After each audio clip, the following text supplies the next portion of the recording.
We tally up the victims in all our favorite horror movies. I'm James H. and today we're looking at Scream from 2022.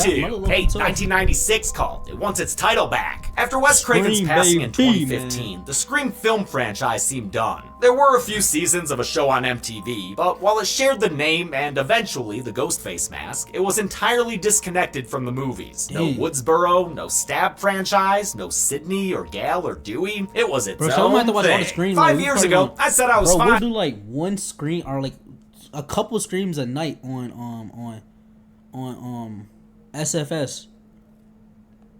If I'm right. Wait. FSS, right? Friday. Fearsome. Bro, I'm tripping. Why can't I not think right now, bro? Fearsome Friday.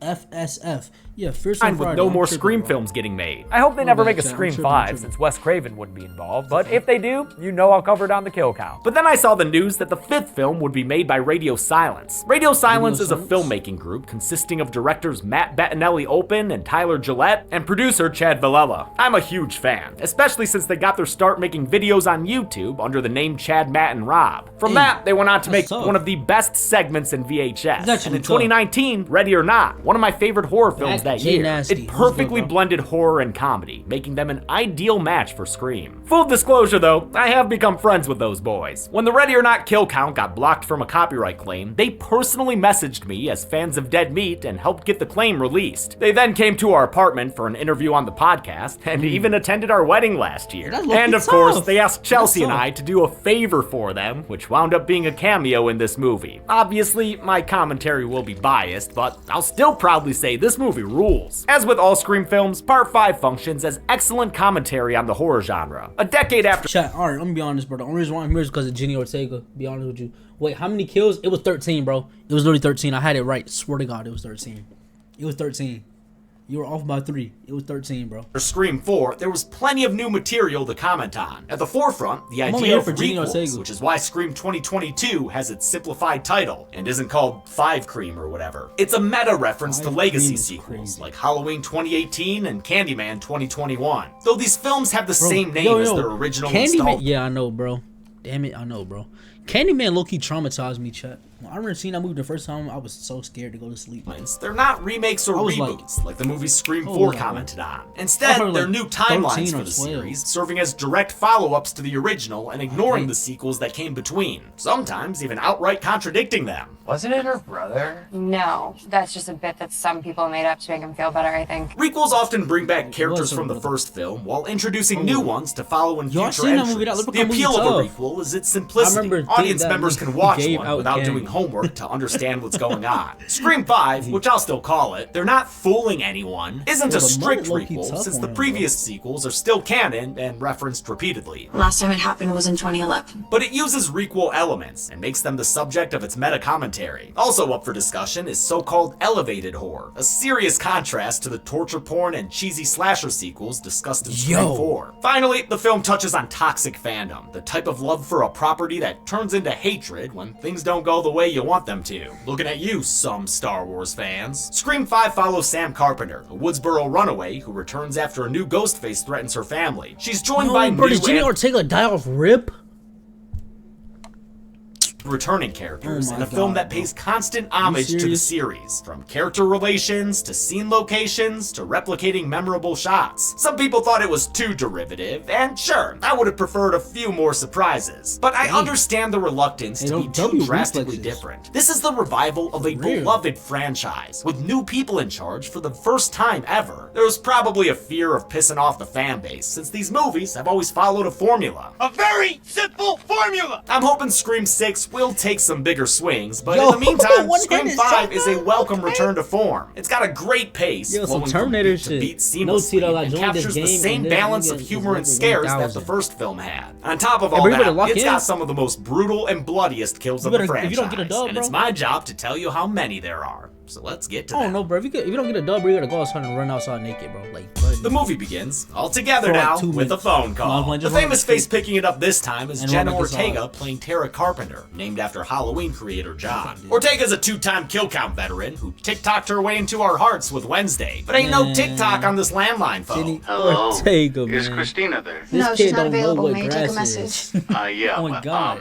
Level I 1000 guess, is sorry. crazy. It's returning Ghostface voice I'm like actor level Roger 10. L. Jackson with some extra voice acting as he starts with an unassuming stuttery delivery before smoothly sliding into Ghostface territory. You love art and TV and movies. Until finally, we're back to the classics. What's your favorite scary movie? We all know the beats of this conversation, but Jackson still makes it Bro, chat, what do y'all do if you just got called like this, bro? I'm hanging up. Damn, but I don't know if I'm leaving my house. I might die. Cause I'm not finna be thinking bro finna just come into my house and kill me. That's not what I'm thinking, but I'm probably just hanging up. I'm not even answering for real. Number, I don't know. I'm probably not answering. I'm keeping a buck. But I might die because I'm not leaving my crib. It's scary. Would you like to play a game? Yeah, I would have hung up right here, bro. Tara's been texting with her bestie Amber, but Ghostface pulls a switcheroo and threatens to kill her friend, with a video showing them right outside her window. To save Amber, Tara will have to survive some stab trivia. But unlike the stab heads in Scream 4, this young horror fan isn't familiar with the series. And it was like super 90s. She prefers so-called elevated horror, name-dropping movies Elevated like The horror. Babadook Yo, God, and It I Follows. swear. She cheats on her test with IMDb, giving us plenty of Easter eggs, including the fact that in Stab, Stu Macher was played by Psycho 1998's Vince Vaughn. It also says Principal Himbry was played by Ron Howard, which is funny, since Howard became a household name as Richie Cunningham in Happy Days, acting alongside Henry Winkler, who actually played Himbry in Scream. Despite the crib sheet, Tara fails to name both killers in the original Stab. She runs to send out an Amber Alert, only to find a ghoulish Ghostface greeter. She hits him with her fist phone, and they ring around the Rosie until slashes, Jenny. she Dang. falls down. The Casey Becker belly stabs followed up with a broken ankle. Dang. Ouch! Then he my stabs God, she's her chopped. in the hand, and raises the knife above his head. Jenny! And you know what Jesus said next. Title card! Hey, Tara's RIP, estranged bro. sister Sam gets a call about the first attack, kill? and we find out she survived. For the I forgot first to estimate, chat. I forgot to estimate. That's already 1 kill. Bro, these movies be having a lot. 17 kills. 17 kills, I'm locked in. Locked in on 17 kills, bro. first I'm locked time in the 17 kills. franchise, the opening kill wasn't a kill at all. What? Damn, that Wait, Tara is strong. she's not This dead? is an awesome subversion of the formula. Mostly because it means more Jenna Ortega. Sam heads southbound to Woods. Let's go! Hold on! Jenny's alive. Alright, bet. Her the I'm boy's down. friend Richie Kirsch tagging Okay. along. Unlike Sam, Richie isn't from Woodsboro. Thought she was gonna And be since chopped. they don't get the Stab movies in District 1, Sam has to fill him in, saying they're slashers about a masked killer. Sounds a lot like Halloween. All right, it's a little like I know Halloween. this dude. Woodsboro's looking good in 90s out here, even though the high school is played by a third building in the franchise. It's now Williston Middle School in Wilmington, North Carolina, which is where the movie was shot, filling in for California. Tara's friend group discusses her attack. Best friend Amber Freeman, whom Ghostface had been threatening via text, twin siblings Mindy and Chad, a horror nut and dreamy jock, respectively, Chad's girlfriend Liv McKenzie, an outsider to the group, who Mindy doesn't care for, and Wes Hicks, named after Scream's director Wes Craven. He's the justifiably paranoid Hey, yo, that's the one dude of from 13 Reasons Why. You think Probably he's since gonna his get chopped? mother is Scream 4's Judy Hicks, now the sheriff of might be the Woodsboro. hero. As always in Scream, the fountainless friends waste no time accusing each other. Tara said she fought back hard. You've got bruises. It's from football practice. They visit Tara at the hospital and are with her when Sam arrives. Yo, they Tara's tryna happy to accuse him see of her being sister Scream is again, who crazy. left 5 years ago as soon as she turned 18. Sam's teenage years were troublesome after their dad abruptly left the family. She got into drugs and trouble with the law, including then deputy Judy Hicks. It's a lot of backstory, but it'll tie into the original, Nah, bro, just like a anybody good named Judy requel is just annoying should. Tara's automatically, friends are to be making a honest with requel to a 90s Budweiser Y'all meet somebody commercial named when the Judy, bro? underage drinkers get Automatically, harassed bro, by I an don't even talk overage about it. stinker named Vince Schneider. He hooked up with Liv once and has been creeping around doing the obvious suspect routine. Chad's been itching to spin off his Fast and Furious fists into their own franchise. Time to introduce him to Hobbs and Shaw. But Vince brought a knife to this gun show, and it gets everyone kicked out. Bearded Skull's makeup effects handled the movie's gore, and also provided Vince's tough guy tattoos. Makeup department head Rick tough. Poor helped make Vince a walking Easter egg, since he's tatted up with shoutouts to Craven films like Nightmare on Elm Street, Shocker, okay. Red Eye, and Last House on the Left, as well as other slashers like Friday the 13th. Vince's screen time is brief, but he's made memorable by Kyle Gallner, another 2-time kill count vet whose 2022 also included Smile. The horror vet is worthy of a death scene featuring Red Right Hand, which returns to the franchise playing from the speakers in his car while he's taking a leak. He turns off the music right before the song climaxes, but it returns non-diegetically as Ghostface stabs the Red Right Herring in the neck. Yeah, he deserved it for what he did to Veronica Mars. His capping off is capped off with a classic knife wipe. Back at the hospital, Sam gets a call from Dr. Ghostface, who says he knows her hidden family history. Who is this? Someone who knows your little family's secret. It turns into a house call, which sadly becomes the closest thing this movie has to a chase scene. The Scream films have always featured excellent chase scenes. It's a bummer this one drops that part of the formula. The face does follow the formula when it comes to disappearing though, and with such a direct threat against her, Sam decides to sit Tara down, or I guess she was already seated, for a Carpenter family candid. When Sam was a teenager, she found her mom's high school diary and learned that their dad wasn't her dad. Their unseen mom had cheated on their unseen dad in high school and got pregnant with another guy's kid. Mama Carpenter lied and told their father Sam was his, so he did the right thing and put a ring on it. When Sam confronted her mom about this, she accidentally revealed it to their unknowing dad, which caused him to leave their family that night. I'm the reason he left. It's a messy sitch, but the kicker is the mom, bro. Yo, that's crazy, chat. identity of Sam's real father. It was Billy Loomis. This is a big swing from screenwriters Guy Busick and James Vanderbilt, who also produced the film and was the one who hired Radio Silence. He and Busick had both worked with them on Ready or Not. The writers reason that Scream has always been about Sidney and Billy's families. They continue that here with Sam being Billy's surprise daughter. I don't love this revelatory relation, but it doesn't bother me too much either. It feels appropriate for a requel, and it's no worse than Sidney's surprise brother. He still got to make it. Perhaps more questionable is the fact that Sam sees visions of her dead daddy Dearest. How you doing, Sam? The Force Ghostface is played by a marvelously de-aged Skeet Ulrich, who filmed all his scenes against a green screen in a single day near the end of shooting. His voice and appearance only required the slightest bit of digital adjustment, since the directors wanted to avoid uncanniness, and also because Ulrich just aged super fucking well. Tara is justifiably tired of the cloaks and daggers, so she tells her sister to get the fuck out. Sam does, then tells Richie he should get the fuck out as well, considering the danger he's in here. But this is Huey Campbell, girl. He's nothing if not loyal. Oh my God, that's what it was from. That's what he was from. I was thinking what he was from, bro. Have y'all seen The Boys? W show, go watch it right now, bro. I don't care. Wait, I was about to say click off the video. Don't click off the video, my nigga. Finish the video, then go on Prime Video and watch The Boys, bro. That's just a fire movie. Dang. I mean fire show. I love you. The two decide to go to an expert, Woodsboro's ex-deputy, ex-sheriff, and now ex-husband, Dewey Riley. It's been a tough 10 years for Dewey. He lives by himself in a trailer, adorned with pictures of dogs he's rescued. Oh, that's nice. He schedules his day around Gail's morning show, broadcast from New York. I love how legitimately happy he is to see her succeed. It's also nice to see he still thinks of his sister Tatum. It's a common criticism of the series that he never directly addresses it. They tried to rectify this in Scream 4, but the scene wound up being deleted. Weird about that pet door frame around her neck. My sister. What? Tatum. She was a victim in the original Woodsboro massacre. Sam earns a ticket inside his trailer by telling him who her father is. Dewey's no Randy Meeks when it comes to horror, but he does know how to survive a stab or two. Rule number 1, never trust the love interest. He advises them to look into Tara's friend group, but when they ask him to tag along, they lose their QuickTime event and get kicked out of his trailer. Still, with another face ghosting around town, Dewey warns his friends. First is a happier, healthier Sidney Prescott, whom he hasn't talked to in years. She's married Mark McScreamy Kincaid from Scream 3, and the two of them have 3 off-screen kids together. I love seeing a successful Sid, who agrees to stay away and keep herself protected. I'm Sidney fucking Prescott, of course I have a gun. Neve Campbell was hesitant to do a Scream without Wes, but the directors sent her a letter about how much Craven meant to them, and their reverence for the man and the movies convinced her to return. Dewey also hasn't talked to Gal in years, but when it comes to warning her, all he can muster is a text. Probably shouldn't have sent the smiley face. But after seeing a picture of him and Gal together, a real one of Arquette and Cox from when they were married, he decides he is ready to rumble after all, so he dusts off his old badge and gun. Dewey's theme plays as he joins Sam and Richie, just in time for an all-hands meeting at Chad and Mindy's house. Their uncle was Randy Meeks, and they've honored him with a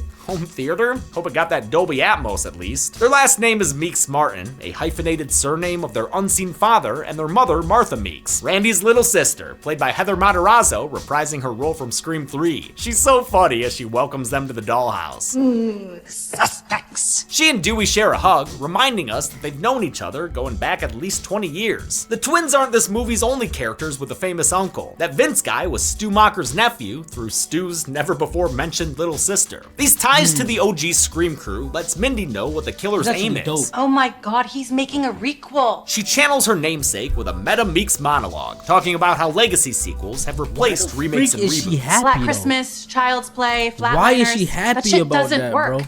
But you can't just do a straight sequel She wants either. to die?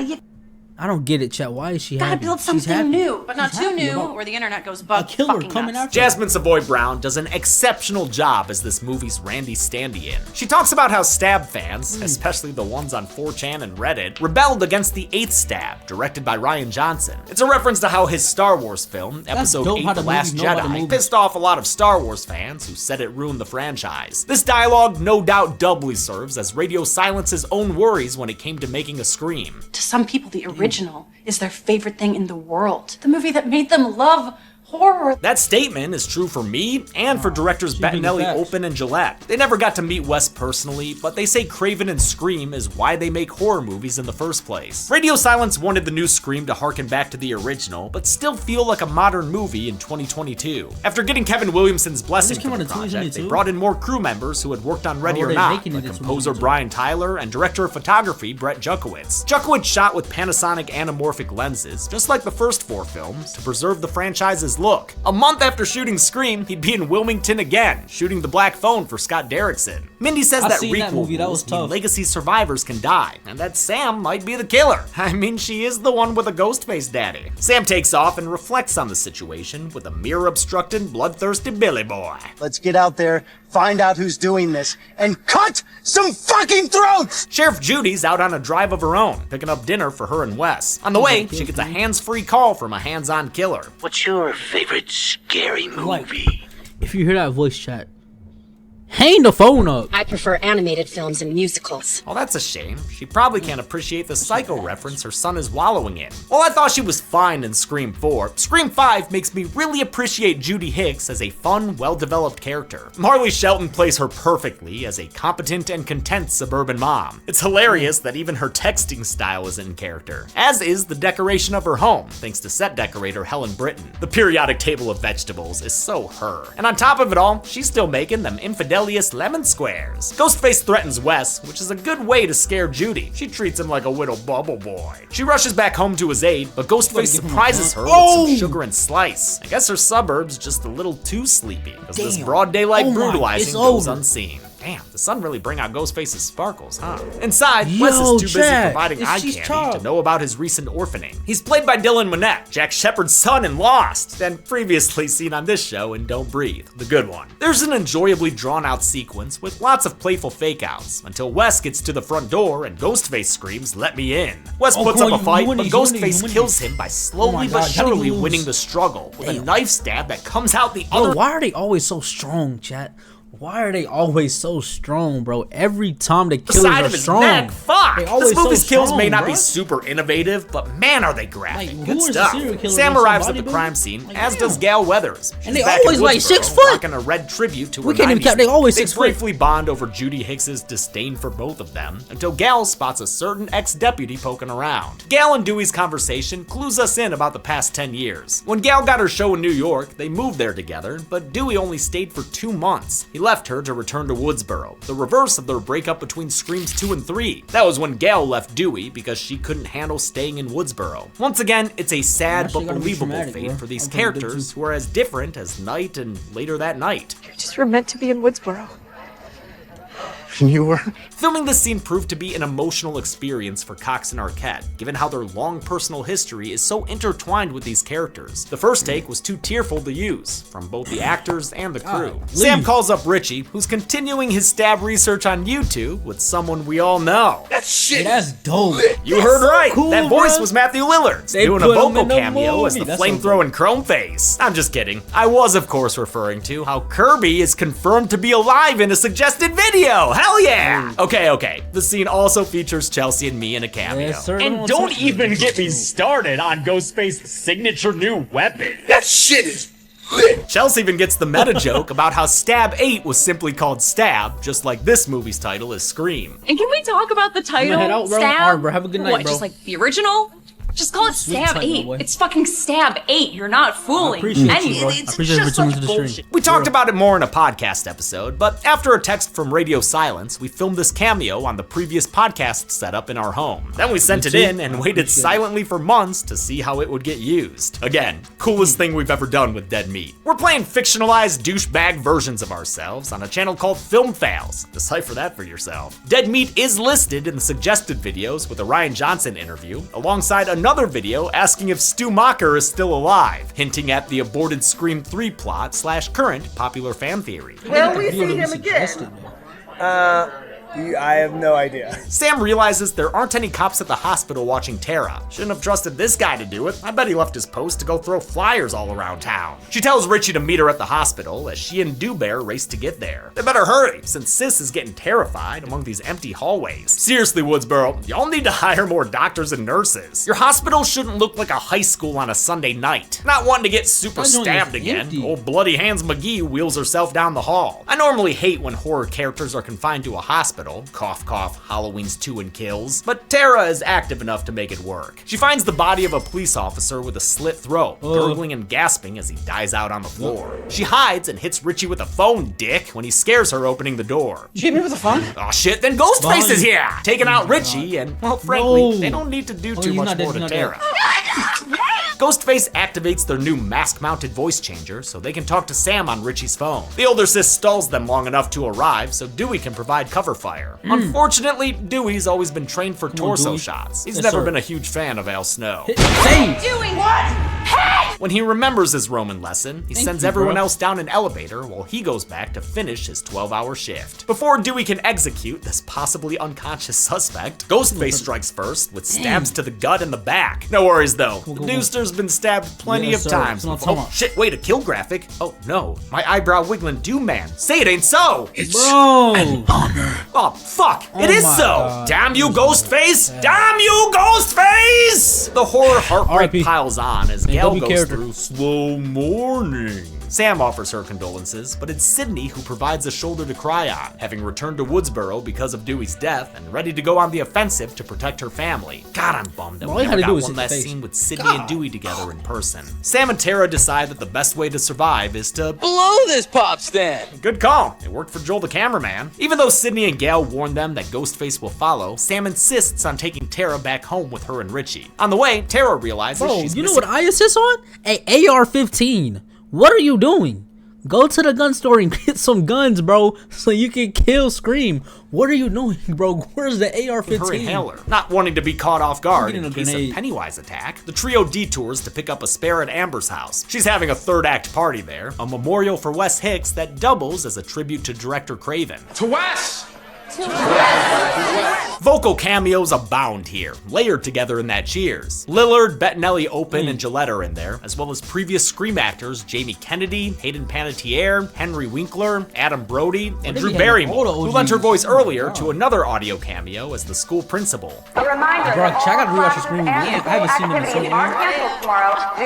We probably gonna do it. Other members of the Scream family include Kevin Williamson, composer Marco Beltrami, editor Patrick Lussier, Scream 3 producer Julie Plec, and Scream 4 producer and Wes Craven's widow, Aya LaBunca. Finally, there's Ryan Johnson, in-universe director of the fan-maligned Stab 8. Johnson was supposed to make a larger cameo in a press junket parodying the fan backlash to The Last Jedi, but it was cut because of his commitment to Glass Onion. The party is rife with suspicious encounters. Amber and Mindy bump heads in the basement, and Chad refuses to bump uglies with Liv. It puts an end to any potential joyride with her, earning a sarcastic Siskel and Ebert from his sis. Chad eventually gets concerned when Liv doesn't come back, while Mindy's only concerned with watching Stab. In this case, never before seen to us footage of a party scene with an actor playing her uncle. The actor is Christopher Speed, as briefly shown earlier on the IMDb page. He's an unknown actor, unlike the rest of Stab's cast, which lines up with Randy's complaint in Scream 2.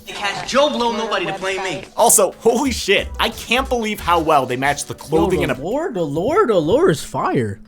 So you know what lore means? Chat, the lore is low-key tough. The lore is tough. Appearance of these characters. Although that don't look like no Vince Vaughn to me. It does look like a film fail. Chad wants to check on Liv, but Mindy says he'll need more protection than his blue and yellow jacket, so he grabs a candlestick like this were Clue. Chad is played by Mason Gooding, son of actor Cuba Gooding Jr. and a fan of this channel, as we learned in an interview. James and Chelsea, I'm such a big fan of you guys. You guys are so good, dude. What? That led to him and his good boy Iggy being presenters at last year's Horror Awards. The Woodsboro leather jacket he wears is the same design worn by Steve Orth in the original. It was recreated by costume designer Emily Gunshore, who gave Liv a plaid skirt in an homage to Tatum's. Chad gets a request from Liv to share his location on an app they talked about earlier. He follows the ping into the darkness, where he's greeted with a stab to the leg by Mr. Ghostface. The Theismann Trophy winner beats down the killer and hides behind a shed, but when he makes a break for it, he's unable to complete the Casey Beck-athlon. Oh my god. As Richie, Sam, and Tara arrive, Ghostface makes mincemeat of Chad's obliques. Amber ends the party so she can grab Tara's inhaler. Richie helps speed things up, prompting a cry of party foul from Jamie Kennedy doing another VO cameo. Somebody's goofy ass dad is kicking us out. The interruption also messes with Mindy trying to rizz up a cute girl, Keep so she going. blows What off. are we doing? The interruption also messes with Mindy trying to rizz up a cute girl, so she blows off Richie's request for company and allows him to break more horror rules. Okay, I'll be right back. Did you not tell her her brother just died?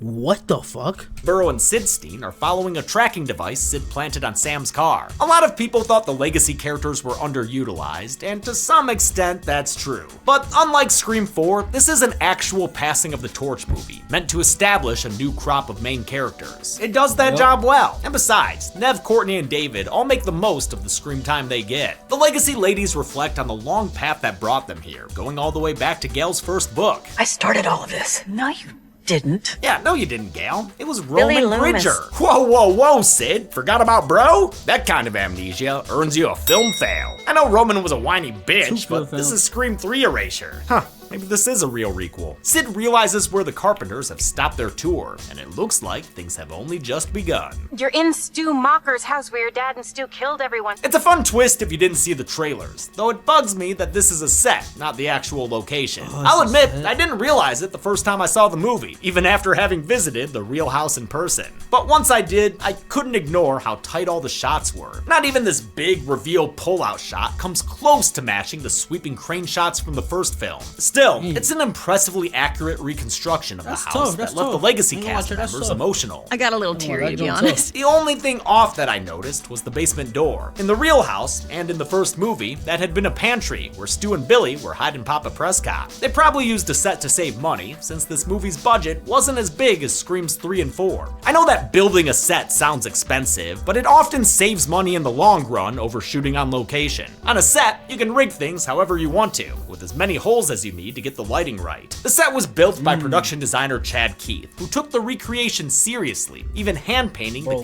what I like about Dead Meat, bro, is that they don't just like tell us the kill counts, how they break down the movie, how they tell us interesting facts that we didn't know about the movie, bro. This is why I fuck with Dead Meat, chat.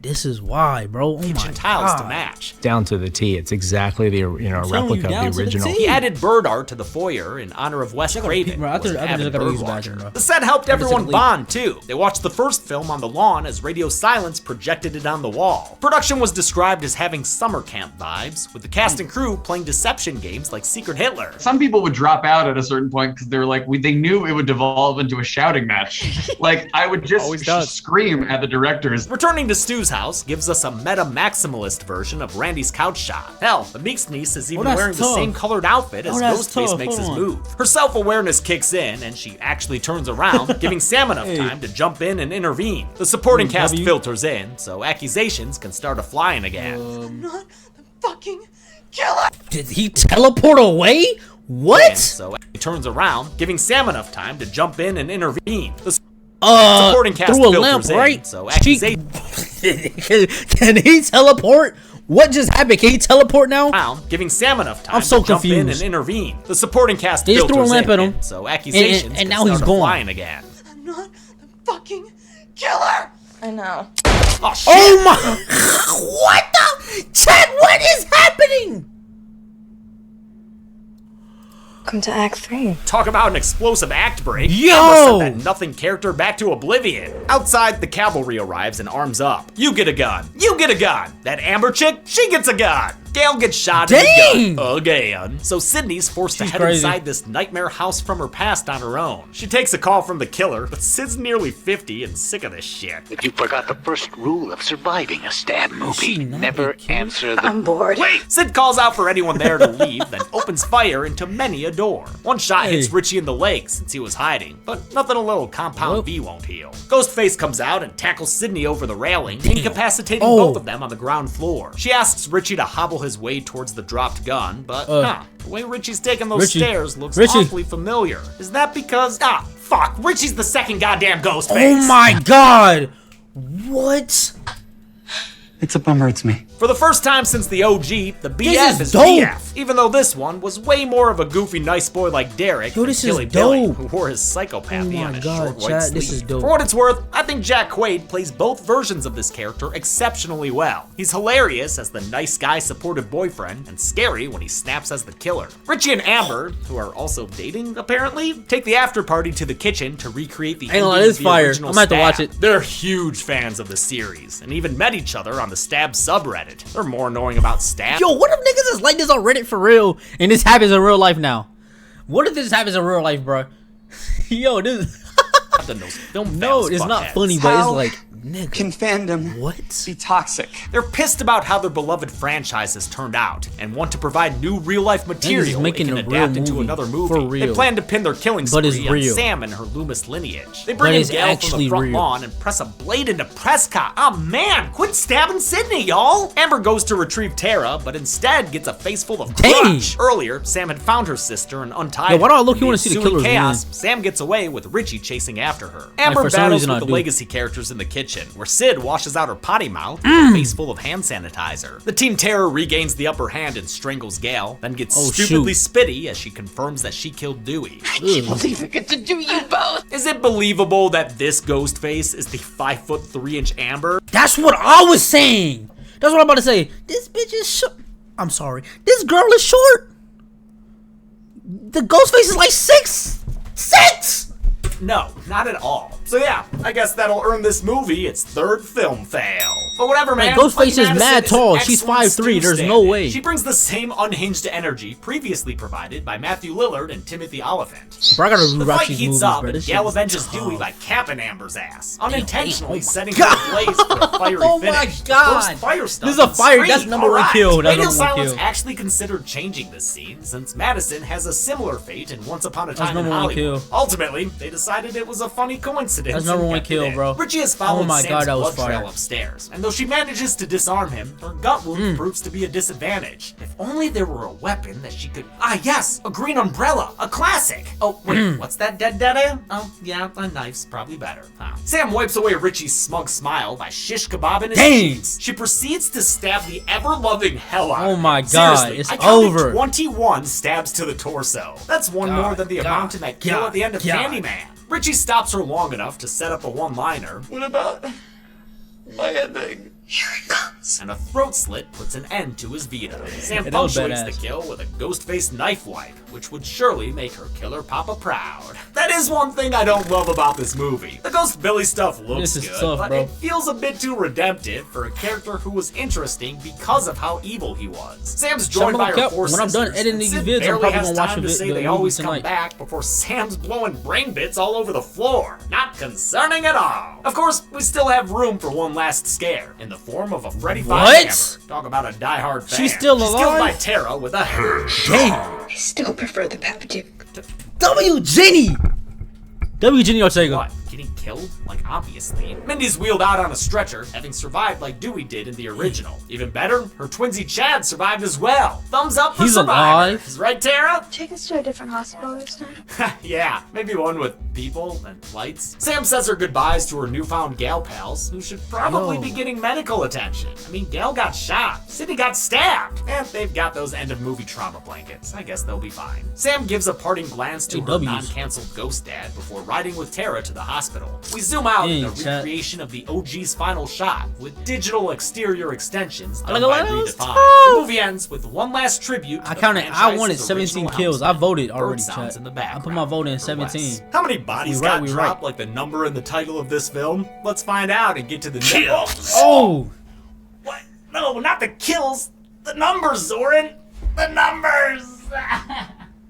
Zoran, you must be dumber than your film fails character. If it's numbers you want, though, I'm happy to oblige. Oh shoot, we getting okay. This tough.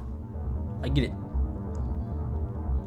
8 people died in Scream, consisting of 5 men and 3 women. That's similar to, but why did it feel like way more than 8? Different than the original. Just how I like it. I may have gotten fewer kills than the last movie, but that's okay. There's always next time. With a runtime of 114 minutes, I hope to give you a kill on average every 14¼ minutes. You're welcome. I'll give the golden chainsaw for my coolest kill to Dewey. That guy's had his ticket punched for far too long. It truly was an honor to finally gut him like a fish. Dull machete for lamest kill will go to Deputy Clay. Was that his name? I never really asked. And that's it. Scream was released in 2022. Hey, W Scream, Next bro. Friday, March 10th, I make like a breeze and take Manhattan I'll be right Scream back. 6. Hey, W, Until bro. then, I'm the only true Ghostface. This has been the Kill Count. Thanks a lot for watching.